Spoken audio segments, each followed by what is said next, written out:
እዚህ ያለሁት አንተን ብዬ ነው። ሊዛዬ አውቃለሁ። እሱን ለእኔ መንገድ አይጠበቅብሽም። ፍቅረኛ የለህም አይደል? ምን ነው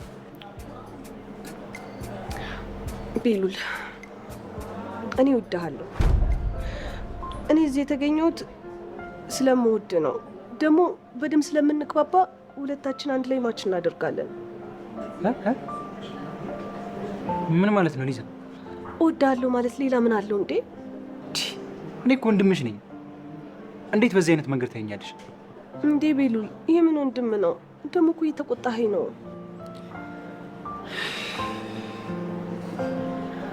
እሺ በቃ እኔ እንግባ። አላደርገውም፣ በጭራሽ አልገባም።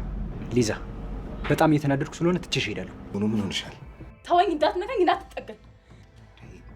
ምን ሆንሻል? እንዳትነካኝ አልኩህ እኮ አትንካኝ። በቃ ኧረ ተረጋጊ እባክሽ መሲ።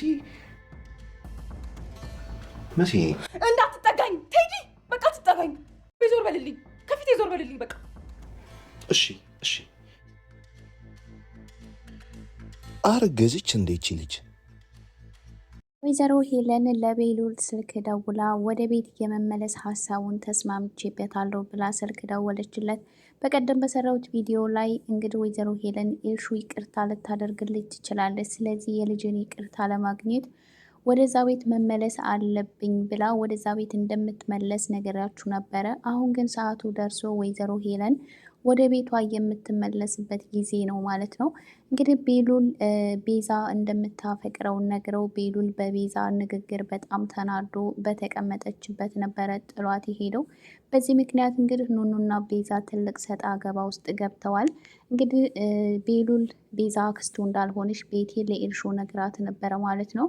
በዛ ላይ ቤዛም ደግሞ ከቤሉል አጠገብ ያለችው ብዙ ነገሯን ትታ ቤሉል አጠገብ ለመሆን የመጣችው ስለምታፈቅረው እንጂ ስለሌላ ነገር እንዳልሆነ ለቤሉል ስትነግረው እንግዲህ ቤሉል በጣም ተናዶባታል። ምክንያቱም እንግዲህ ቤሉል የሚያስበው ንጹሕ ጓደኛው እንደሆነች እንጂ በጭራሽ እንደምታፈቅረው አያውቅም ማለት ነው። እንግዲህ ከዚህ ቀደም ኤልሹ እሷ ለሱ ስሜት እንዳለው እና አክስቱ እንዳልሆነች እንደተጠራጠረች ነግረው ነበረ። በዛ ላይ አንድ ቀን ደግሞ ቤዛ ልትስመው ነበረ ማለት ነው። ነገር ግን ቤሉል እየሸሻት ነበረ። ያ ነገር ተደራርቦ እያስታወሰ ግራ ጋብቶት ነበረ ማለት ነው። አሁን ላይ ግን እውነቱን አፍረጥርጣ ስለነገረችው ቤሉል በጣም ተናዷል ማለት ነው። በዛ ላይ እንግዲህ ቤቲ ለቤሉል ይቅርታ ለኑኑ በነገረቻት መሰረት እንግዲህ ቤዛ የቤሉል አክስት እንዳልሆነች እና ኑኑ ከአቅሟ በላይ የሆነ ነገር ላይ መንጠልጠል እንደሌለባት እና ልክ አንቺም እንደ እህትሽ ሌላ ቤት ተቀጥረሽ መስራት ይኖርብሻል እያለቻት ነበረ ማለት ነው። እንግዲህ የቤቲ ንግግር ኑኑ ግራ ቢያጋባትም ቆይ እንዴት ነው አክስቱን ለሱ የምትመኝለት ዘመዱ አይደለች እንዴ ብላ ነግራት ነበረ ማለት ነው። እንግዲህ ቤሉል የቤዛ ብቻ ነው ስትላት ማለት ነው። እንግዲህ በዛን ሰዓት ዘመዳሞች እንዳልሆኑ ነግራታለች። በዛ ላይ ደግሞ እንግዲህ ቤቲ ትልቅ ሚስጥር ለማይሆን ሰው ተናግራለች ማለት ነው። እንግዲህ ለጆ ቤሉል ቤዛ አክስቱ እንዳልሆነች እና እንደምትወደው ለጆ ነግረዋለች። እንግዲህ ጆ እዛ ቤት ውስጥ የመጣበት ትልቅ አላማ አለው። ጆ አሁን ላይ ከማን ጎን እንደሆነ በጣም ግራ ያጋባል። ማለትም እንግዲህ ከነ ቤሉል ጎን ለመሆንም አብረው ለመስራትም ተስማምተው ነበረ። ቢሆንም ግን ደግሞ ከቴዲም ጋር ታይቷል። በዛ ላይ ደግሞ ለወይዘሮ ሄለንም ደግሞ ቀኝ እጇ ሆኖ አብረው እየሰሩ ነበረ። አሁን ላይ ጆ ከሁሉም ጋር ሆኖ ከማን ወገን እንደሆነ በጣም ቢያወዛግብም ነገር ግን አሁን ላይ ማድረግ የሌለበትን በጣም ከባድ ነገር አድርጓል ማለት ነው። እንዲህ በዛ ላይ እንግዲህ ቤዛና ቤሉል አክስት እና አጎት እንዳልሆኑ ስላወቀ ይህንን ነገር ለወይዘሮ ሄለን ሄዶ ይነግራታል ማለት ነው። ወይዘሮ ሄለን እስከ ዛሬ ለማወቅ በጣም ብዙ ዋጋ የከፈለችበትን ነገር በቀላሉ ልታውቅ ትችላለች ማለት ነው። ሌላው ነገር እንግዲህ ጆ ለኤልሹ የነገራት ነገር ነው። ቤሉልንና አዶኒን በጣም ትልቅ ችግር ውስጥ ሊከታቸው ይችላል ማለት ነው። ይሄ ምንድን ነው እንግዲህ ለኤልሹ እናትሽን ሁለቱ ተመሳጥረው ትልቅ አደጋ ውስጥ ሊከቷት ነው። ስለዚህ እናትሽን አሳልፈሽ መስጠት የለብሽም፣ ሁለቱ ሴራ እየሰሩባት ነው ብሎ ነግሯታል ማለት ነው። እንግዲህ ኤልሹን ለማመን በጣም ተቸግራ ወንድሜ እንደዚህ አያደርግም ብላ እየተሟገተች ነበረ ማለት ነው። ነገር ግን አዶኒና ቤሉል ሆነው እናትሽን ለህግ አሳልፈው ሊሰጧት ነው ብለው ጆ ሲነግራት እንግዲህ ኤልሹ በጣም ተናዳ ነበረ። እንግዲህ ምናልባት ይሄ ነገር ስትሰማ እንግዲህ ለቤሉል ልትጠይቀውና ከአዶኒም ጋር ሊጣሉ ይችላሉ ማለት ነው። በአሁኑ እስካሁን ድረስ ከቤሉል ጎን ሆና እናቷን አጠገቧ እንዳትደርስ እያስጠነቀቀቻት ነበረ ማለት ነው።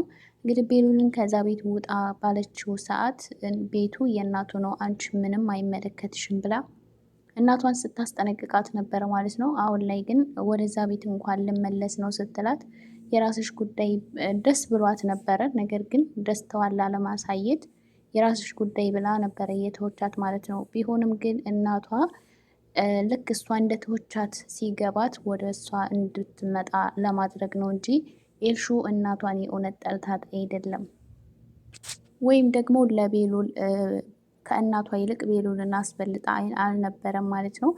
አሁን ላይ ግን የእናቷን ችግር ውስጥ መግባት ስትሰማ ኤልሹ ከእናቷ ወገን ነው የምትሆነው ማለት ነው። እንግዲህ ጆ ይሄንን ነገር ሲነግራት እናትሽ የሆነ ነገር ሆና አንቺ ስትጨነቂ ማየት አልፈልግም ብሎ ነው ይሄንን ነገር እየነገራት ማለት ነው። እንግዲህ ጆ ማድረግ የሌለበትን በጣም ትልቅ ነገር ነው ያደረገው። ቤሉልና አዶኒ በአሁኑ ምን ሊደርስባቸው ይችላል የሚለውን ነገር ለመገመት በጣም ቀላል ነው። እንግዲህ ወይዘሮ ሄለን እነሱን የራሷን ከአደጋ ለመጠበቅ እስከምንም ጥግ ድረስ ለመሄድ ዝግጁ ናት ማለት ነው። በዛ ላይ እንግዲህ ቤሉልና አዶኒ እስከዛሬ ባደረጉት የምርመራ ስራ በጣም ትልቅ ውጤት ላይ ደርሰው ወይዘሮ ሄለንን ልትታሰር ለማድረግ ጫፍ ላይ ደርሰው ነበረ።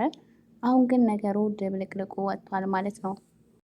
እና ወይዘሮ ሄለን ባለችው መሰረት ወደ ቤት ከተመለሰች እንግዲህ እዛ ቤት ውስጥ ቤዛ እና ቤሉል ትልቅ ችግር ውስጥ ሊገቡ ይችላሉ። እንግዲህ ቤዛም አክስቱ እንዳልሆነ ስለምታውቅ ምናልባትም ቤዛን ደግሞ አጥምዳ ወደ ራሷ ወገን ልትስባት ትችላለች ማለት ነው። እንግዲህ በሆነ ነገር ልታስፈራራት ትችላለች።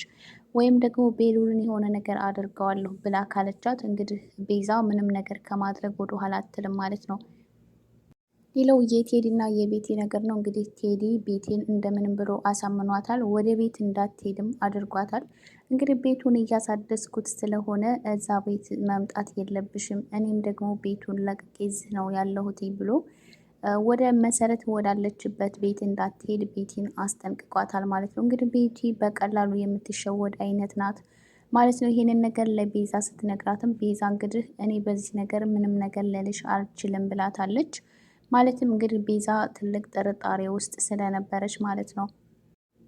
ሌላው የመሰረት እርግዝናና የቴዲ ሁኔታ ነው። እንግዲህ መሰረት ማወቅ የሌለባትን በጣም ትልቅ ሚስጥር አውቃለች። ቢሆንም ግን መሰረት ያንን ነገር ተቆጣጥራ ማስመሰል እንዳለባት ገብቷት እንግዲህ ቴዲን በስሬሳዊ መንገድ ስትጠይቀው ነበረ ማለት ነው። እንግዲህ ከወይዘሮ ሄለን ጋር ያለ ግንኙነት ምንድን ነው ስትለው በቃ እኔና እሷ ጓደኛሞች ብቻ ነን ብሎ ነው እየመለስላት ማለት ነው። እንግዲህ መሰረት በዚህ ነገር በጣም ብትናደድም ቢሆንም ግን ምንም ነገር ማድረግ ስለማትችል ነገሩን በውስጧ ይዛ ቴዲን ለማውጣጣት እየሞከረች ነበረ ማለት ነው። እንግዲህ ቴዲ የሆነ ማለትም እንግዲህ ስለ ቤቴና ስለ እሱ የሆነ ነገር ያወቀች ነበረ የመሰለው ማለት ነው። እንግዲህ ማለትም ቤቲ ከዚህ ቀደም እዛ ቤት ውስጥ መታ መሰረትን አይታታለች። በዛ ላይ ሰራተኛዋ ስትለው የሆነ ነገር እንዳወቀች መሰረት ገብቶት ነበረ ማለት ነው። እንግዲህ ስለዛ የሆነ ነገር ልትለይ ነው ብሎ በጣም ደንግጦ ነበረ።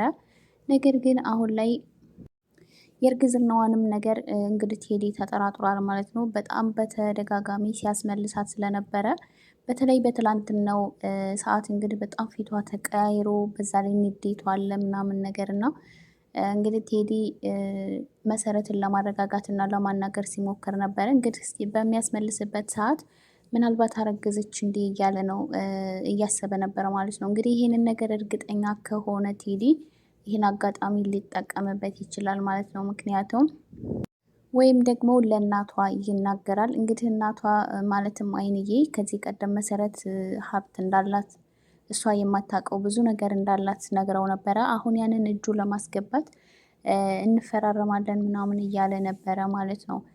እንግዲህ እኔና አንቺ ባልና ሚስት ከመሆናችን በፊት ሲላት እኔ እናንተ ባልና ሚስት አይደለንም አልተጋባንም እያለችው ነበረ። ነገር ግን አሁን ላይ ደግሞ ነፍሰ ጡር መሆኗን ቴዲ እርግጠኛ ሆኖ ካወቀ ይህንን ነገር ወዲያውኑ ለአይንዬ ሊነግራትና መሰረት ያላትን ንብረት በእጁ ለማስገባት የሚጠቀምበት መንገድ ቀላል ሊሆንለት ይችላል ማለት ነው። እንግዲህ ቴዲ በጣም አስመሳይና ነገሮችን ለሰው ተናግሮ ማሳመን ችሎታ ያለው ሰው ነው። እንግዲህ ቤቴንም በጣም በተደጋጋሚ እያሳመናት ነበረ። መሰረትንም ከዚህ ቀደም በብዙ ነገር አታሉ አሳምኖ ነው ወደ ቤቱ እንድትገባ ያደረጋት ማለት ነው። አሁንም ይህንን አጋጣሚ ተጠቅሞ እንግዲህ አይንዬን አሳምኖ የእሷን ሀብት ንብረት እጁ ለማስገባት ይሞክር ይሆናል ማለት ነው። መሰረትም እንግዲህ ጽንሱ እየገፋ በመጣ ቁጥር በጣም ጭንቀቷም እየበረታ መጥቷል ማለት ነው። እንግዲህ ይህ ነገር እኮ እየገፋ ነው፣ ምን ይሻለኛል እያለች ነው። እንግዲህ ገንዘብ በምን አይነት መንገድ እንዴት ብላ ማግኘት እንዳለባት በጣም እያሳሰባት እና እያስጨነቃት ይገኛል። በአሁኑ ግን ወይ ቤሉልን መጠየቅ ይኖርብኝ ይሆናል ብላ ልታስብም ትችላለች። እንግዲህ ያገኘችውን መረጃ ለቤሉል በመናገር እና ወይዘሮ ሄለን እና ቴዲ እንግዲህ ጥብቅ ግንኙነት እንዳላቸው ለቤሉል ትነግረዋለች ማለት ነው። እንግዲህ ቤሉል እስከ ዛሬ ቴዲን በጣም በብዙ ነገር ሲጠራጠረው ነበረ።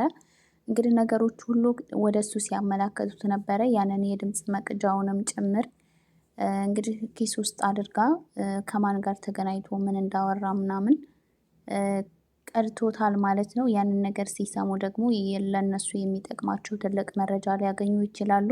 እንግዲህ የቴዲ ማስመሰል በጣም ሲበዛ ያስጠላችሁ። እንደዚሁም ደግሞ ሴራው መጋለጥ አለበት። እስከ መቼ ድረስ ነው እያስመሰለ እና ሰዎችን እያታለለ የሚቆየው? ስለዚህ ይጋለጥ የምትሉ ላይክ እያደረጋችሁ ማለት ነው። እና ወይዘሮ ሄለንም ደግሞ በአሁኑ ማምለጥ የለባትም።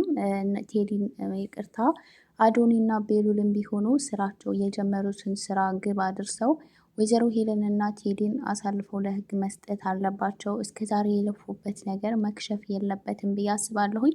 እንግዲህ በሚቀጥለው ቪዲዮ ደግሞ ምን እንደሚፈጠር አብረን የምናይ ይሆናል። ውድ የሃይማኖት ቲዩብ ቤተሰቦች ለዚህ ቻናል እንግዲህ አዲስ የሆናችሁ ላይክ፣ ሰብስክራይብ በማድረግ ቤተሰብ ሁኑ።